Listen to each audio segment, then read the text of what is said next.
this teaching, Advaita Vedanta, is ancient.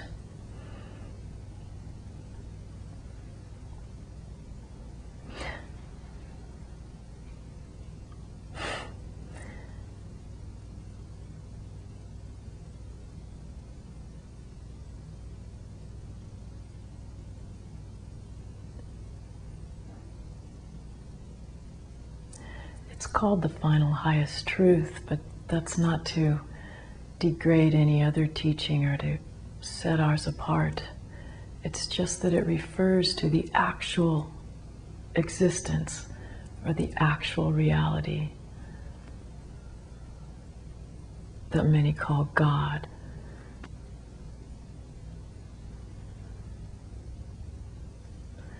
And to know that actual reality, that God, fully, there's no separation between who you are and who God is.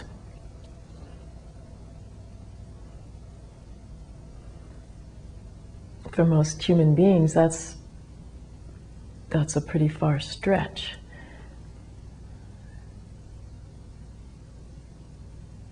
Because they believe that who they are as a human being. And God must be something apart, something huge. Some people think God is a creator or a destroyer, some kind of mover and shaker. But you'll notice that your view of God always depends on your view of yourself. And there's always a somebody with an idea of what God is. And if you look deeply, you'll see that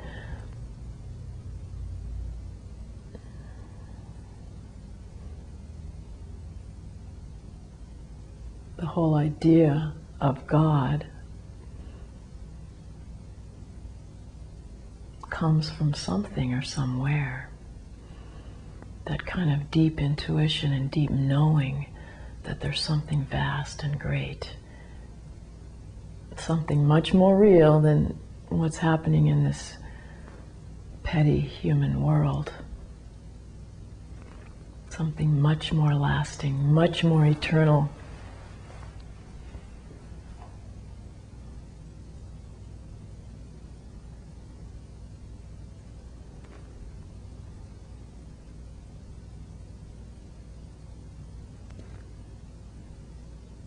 Those ideas come from somewhere.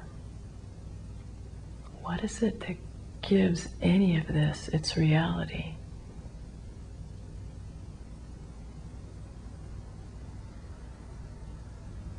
So in Advaita we say there's only one. There's only one existence, one God. And if there's only one, there can't be God and me. One of those has to go, either the God or the me. So our practice in Advaita is really to get rid of one or the other. You want to end up with one divine being.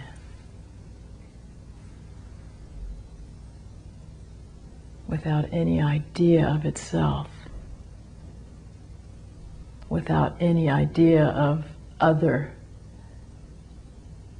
just one.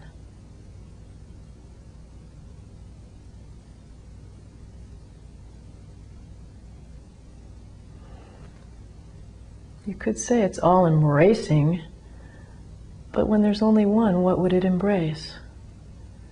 You could say it's all encompassing, but what could the one encompass?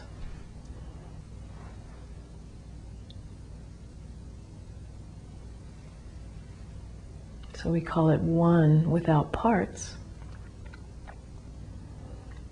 such as I and the divine, or me and you.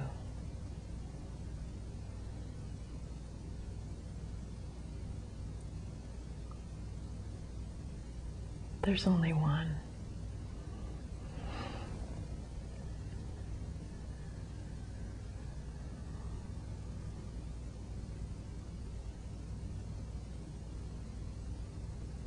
So if you want to understand and erase the duality between yourself and God,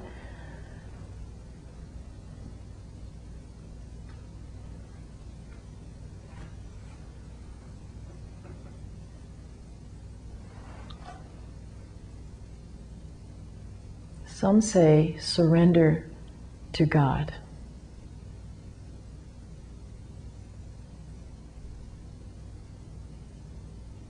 This is effective for many.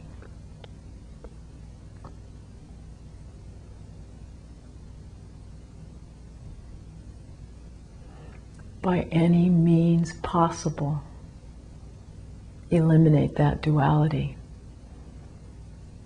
between self and God. And here we call God self with a capital S.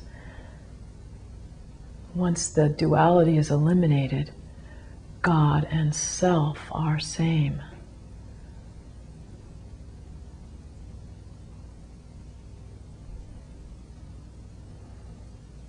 But you'll never understand this as long as you think you're somebody and you have ideas of God. This knowledge of God is direct experience. It's a knowledge on the deepest level where being is all there is. So that knowing God as yourself is just pure existence.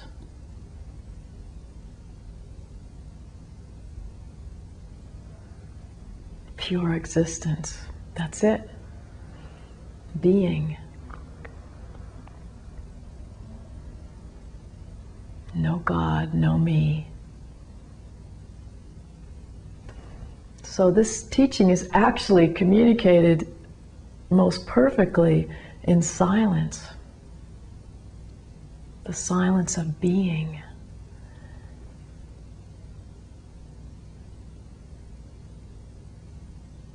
The ancient sages and modern sages are simply that being. And that is what you are. So you can see that it's no communication at all, really. It's just being itself. God itself as yourself.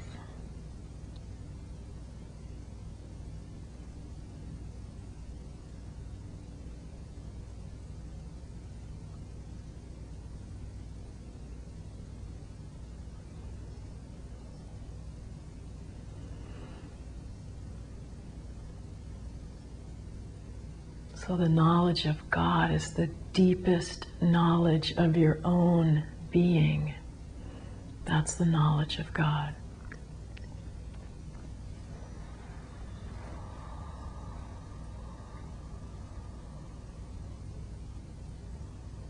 To know yourself as God is the most humble thing a human being could do. There's nothing grandiose or egoic about it, because that human form ceases to have any relevance.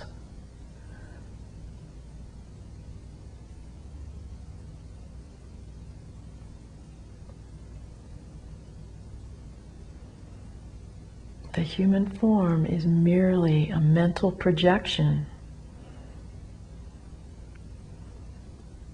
You could say within or on this pure being.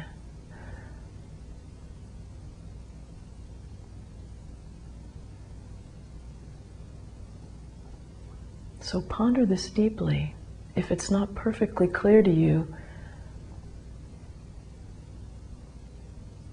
that there's only one non-dual perfect existence, and you are that one. If there's still some confusion where you think you're a person in a world,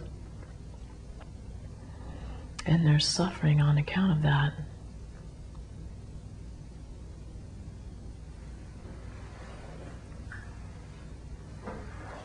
ponder what Ramana Maharshi says, that the body is just a mental projection.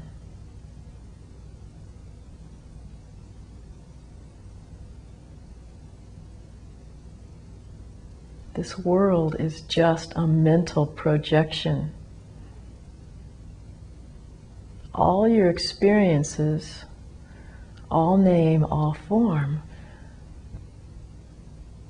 you could call it just mind.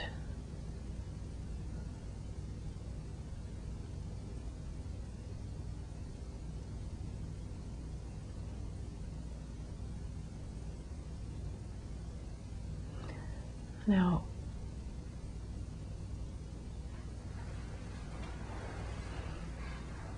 these bodies in this form, this world,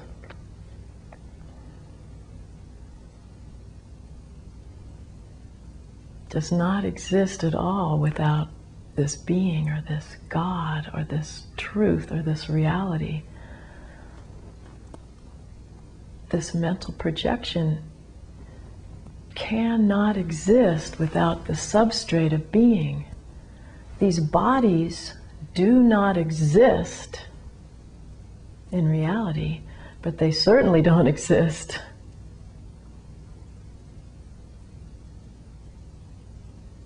by themselves, without being, without consciousness.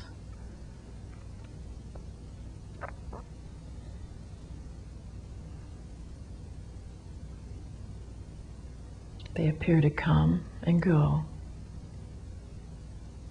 as mental projections do. So find the substrate. Find the truth of your bodily existence. What does it depend on?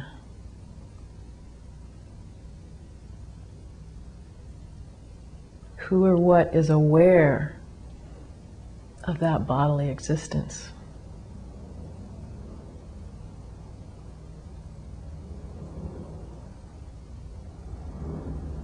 Inspect this mental projection that you call your body. This I am the body idea is really the main form of what we call ignorance.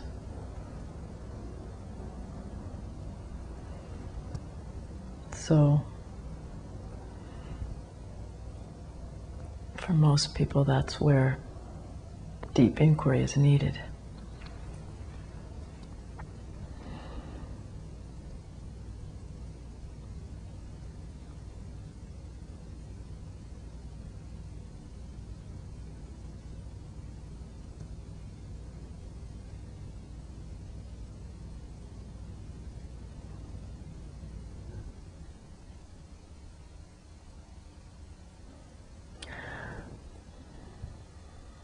So ignorance is not a judgment call.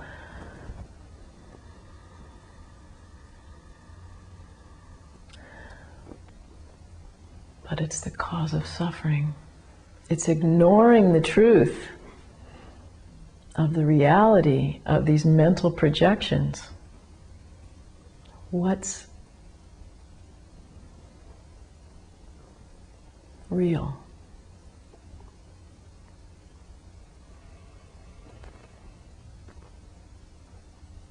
These bodies, this world, are not real. And as long as we think they're real, we're going to ignore or be ignorant of the truth.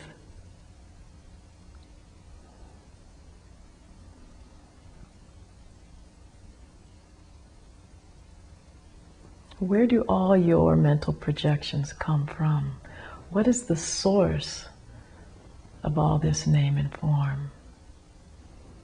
not for me, not for anyone else, for yourself. What is the source of all the arising that seems to occur to you?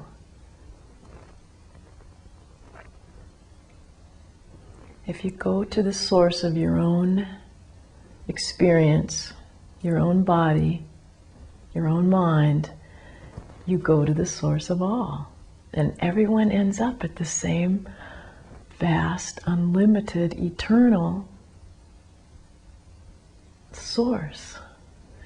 We could call it source, but it's not a source of anything because nothing comes out of it. And you can't even say eternal because it's timeless. So all words fall short here. But these teachings are given to those who are ignorant so they can know the truth for themselves and as themselves. The self. This one self.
These bodies attach themselves to you as mental projections. And you are now afflicted by the I am the body idea.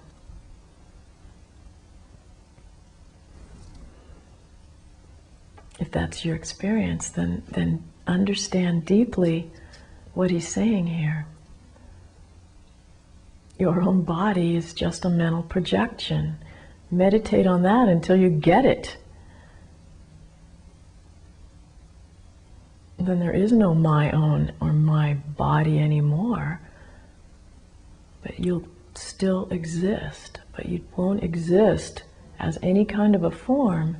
You exist as eternal bliss, truth, reality of being. And it won't be any kind of words like that. It's just pure experience. Unbifurcated.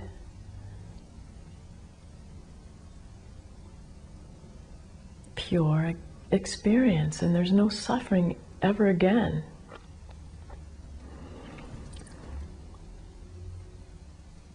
These bodies attach themselves to you as mental projections. If this idea ceases, you are the self. Where or how were you before being born?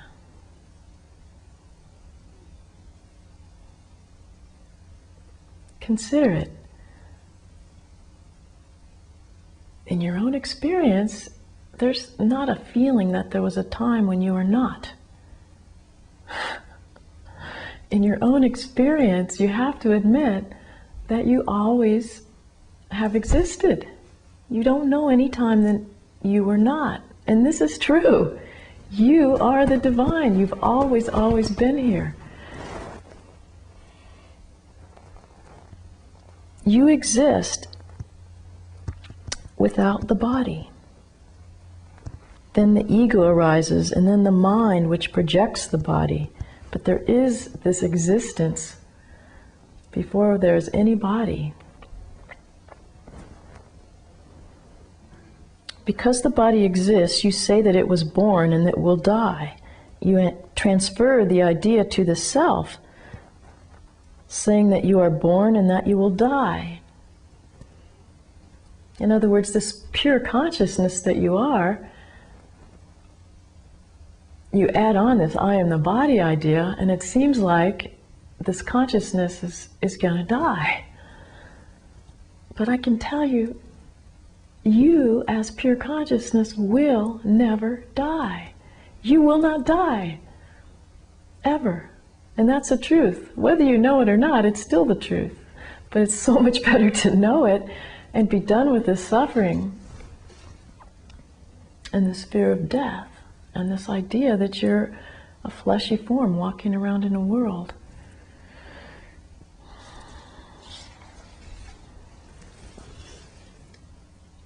So, deep sleep, he points again to deep sleep.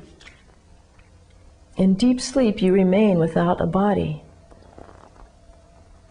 But now you have a body.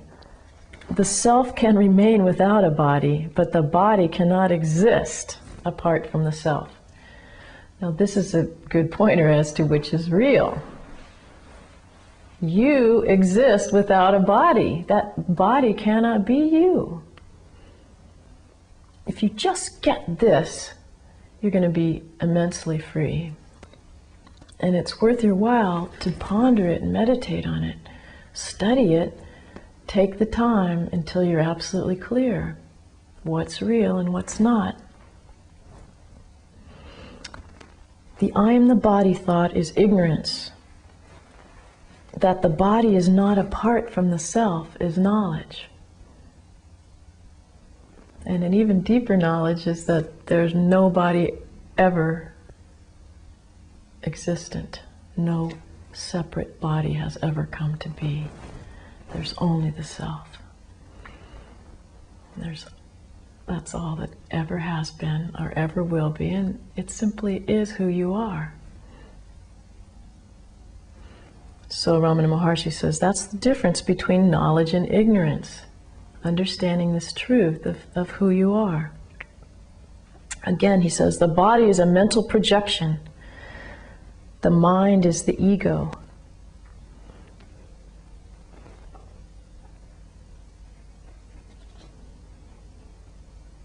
The ego rises from the self.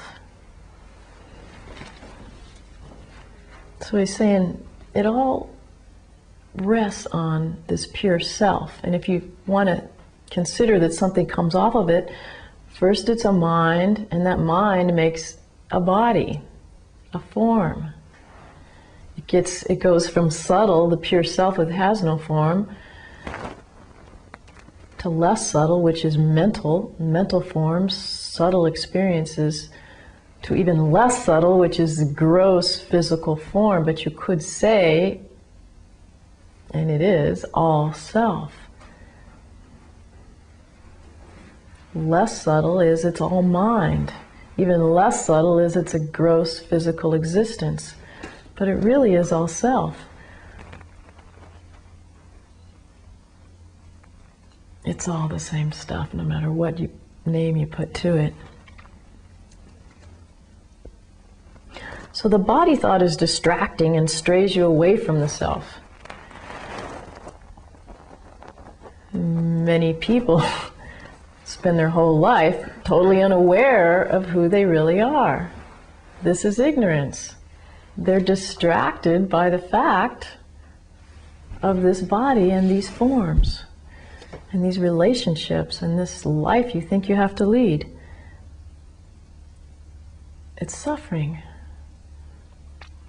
For whom is the body or the birth? It is not for the self. It is for the non-self, which imagines itself separate.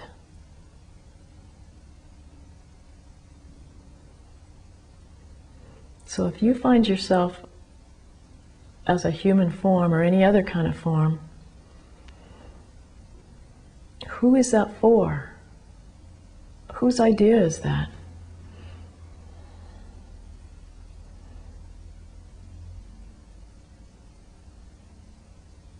There has to be something to see something else. There has to be a form to see other forms. For whom is that original form, the I? So long as there is a sense of separation, there will be afflicting thoughts. If the original source is regained and the sense of separation is put an end to, there is peace. So there is no peace as long as you think you're a human form in a world. It's just not possible. I don't care how good your life is. There is no peace. And he uses an example. He goes on to say, you throw a ball into the air, it falls down. It wants to come back to homeostasis. It wants to come back to its source.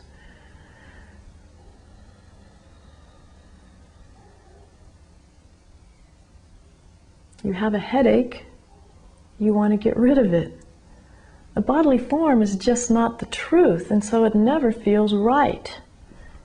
It wants to come back to its source. Human beings have an innate intuition that they're eternal. That's why they don't want to die. They're afraid of death because it doesn't feel right.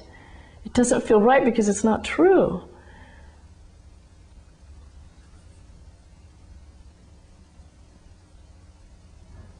And there's no rest until we come to that peace of our true existence. And that's why once you take up this search, you really can't forget about it until you're absolutely at peace as the one perfect self. And everything arises to you, the one perfect self.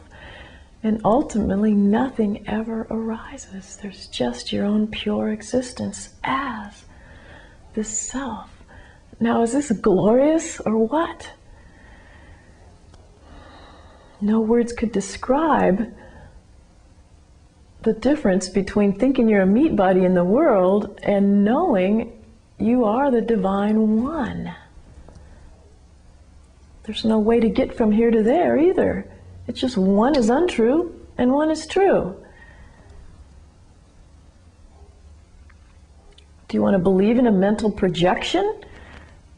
Or do you want to go deeper?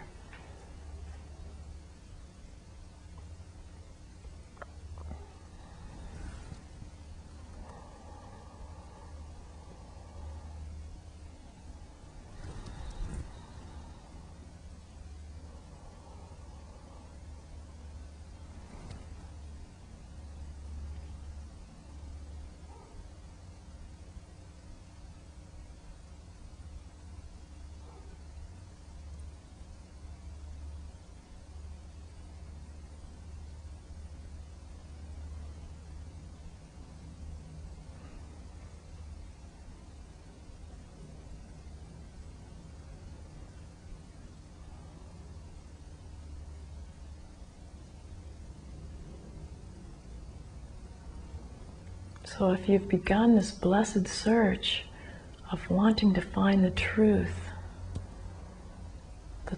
of existence itself, pursue it to its very end.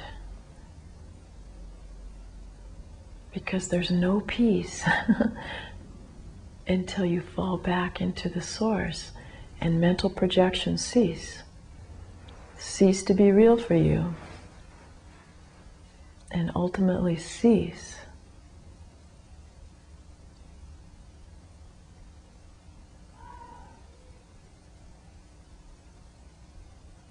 It will happen. The ball will fall to earth. It's just the case because nothing ever has come from this perfect self. These mental projections are totally unreal. They only seem to be the case when there's an ego involved. And that ego is utterly unreal. So it's a blessed search that when you understand there really never was any searching going on. And there always was only the one pure self. Nothing ever came from it, no ego ever arose out of it, and no mental projections had any substance.